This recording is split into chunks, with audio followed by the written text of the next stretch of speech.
Turn A Gundam. Hey, how you doing everybody? It is Robert184 from gundam.tk, and today I'm here with a review of the Master Grade Turn A Gundam. This kit was released in 2007 and it sells for the price of 3,800 Japanese yen. This is of course the lead mobile suit for the entire series Turn A Gundam, which is sort of unusual because Gundams usually have a mid-season upgrade, and it's also significant as a model because in terms of the Master Grade numbering series, you'll notice from the cool shiny gold up there that there's something special about that, and this was the 100th Master Grade ever released. So I think 97, 98, 99 were the Zaku version 2.0s and Gelgoog version 2.0s, and they had a contest in Dengeki Hobby, etc., where you could guess what the Master Grade would be, and I don't think a lot of people guessed Turn A, but the ones that did got some sort of prize, somehow. You can see its number here and that it's a part of the Ingressa militia, and just a word about the anime. If you haven't seen it, I think you will be a little surprised because it's completely different from most Gundam series, in the fact that it takes place in what appears to be the early 1900s, and it's basically a bunch of ragtag rebels who find old mobile suits from other Gundam series and then use them to varying degrees of success. But the focus of the anime is really on the characters as opposed to the mobile suits. And for that reason, it's one of my favorite series, but some of you may find it a bit dry, but if you haven't tried it, I really suggest giving it a shot. The box itself has a very cool motif with the moon in the background, as it should, and it looks really good overall.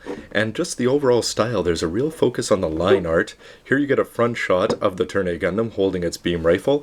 Here you're going to get a rear view, including you can see how much detail there are in the back of the legs.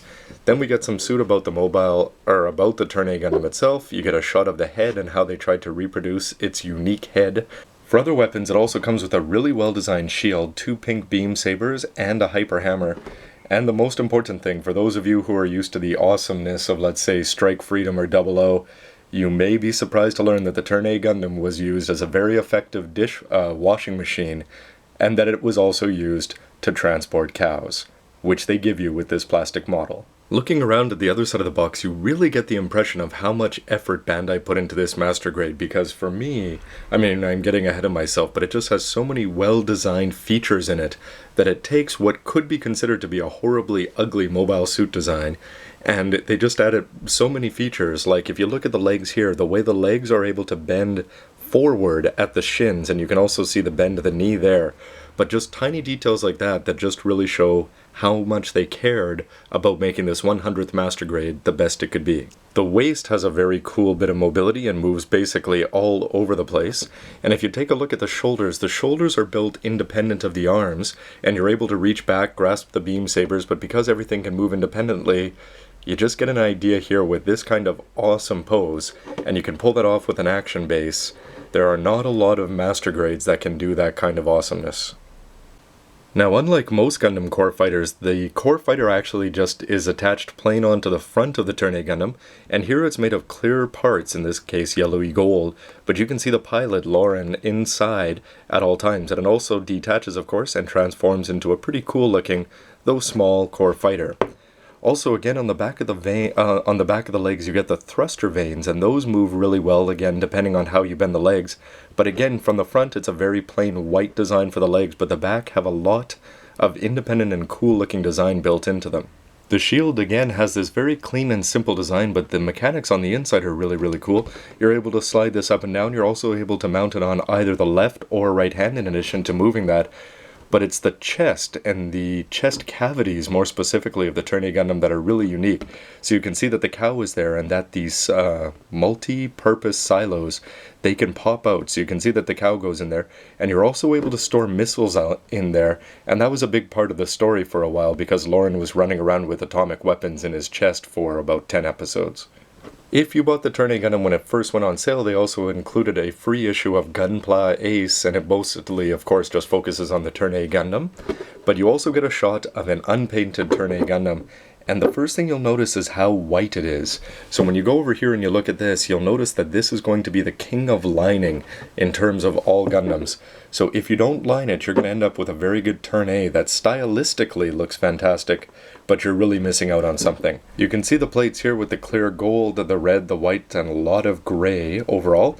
There's all the weapons, including 2 extra fists, the cow, and the part for Lauren. You're also able to switch the blue part of the middle of the chest out for a white one if you choose to, and a special custom mount mechanism for the action base.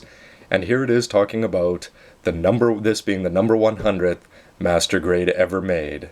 I really like the design of the manual. It's very clean and unique with just a headshot there on the front, all the information about the kit. On the back you're going to get a painting guide including colors. I hate it when they just put on words. Shows you how to mix all the paints. Here's how you paint Lauren Sahak and, yes, even the cow. But here they're talking about the importance of lining, and of course they chose the worst part to show this off. Here's an unlined Turn A and here's a lined one. But they should have shown you the legs because that's where you really notice the difference, and just a final shot of the back.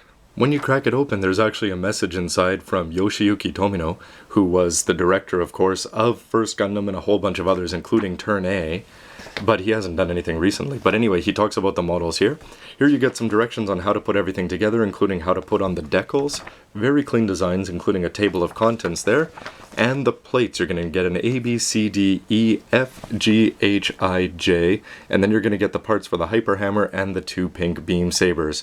But the J part here is unique because that is for the Turn A's famous or infamous mustache, which comes on its own plate.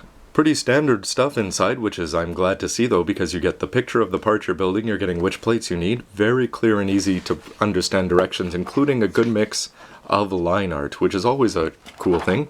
And inside, you get information about both the mobile suit and how they designed the mobile suit, but also how they designed the model. And you can really see that they were trying to capture the coolness of how cool the mobile suit could be in the master grade form. So we'll have to see, of course, how well they did with that.